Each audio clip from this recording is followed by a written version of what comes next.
kilalanin ang unang act natin na may bagong calling sa buhay. Alamin din natin ang kanyang bagong na-discovering talent mula sa calling na to. Hi, I'm John Rescaviag, 35 years old from Pasay City. Bali, nag-start pa ako as personal shopper sa Divisoria, kung saan tinutulungan ko yung mga kliyente ko na mahanap ng mga items. Then, nabuntis po asawa ko, naging bodyguard na lang po ako ng mga kliyente ko na yon.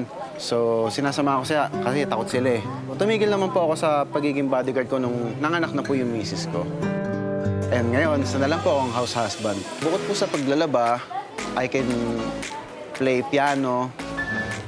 Nagpa-practice din po ako mata, pero hindi ko pa po nagamit siya ever sa pagsali sa contest. Sa tinagal-tagal ko po dito sa bahay, akin pong nadiskubre na tuwing nawawala ng internet, kaya ko palang gayahin ang boses ng mga favorite animals ng anak ko para hindi na siya umiyak. At eto pa, habang naghugas po ako ng pinggan, meron po ako nadiskubreng bagong talent na hindi pa nakikita sa buong mundo. Sumali po ako sa PGT para pakita ang aking na-discovering talent. Kaya abangan nyo ay papakita ko sa Pilipinas Got Talent.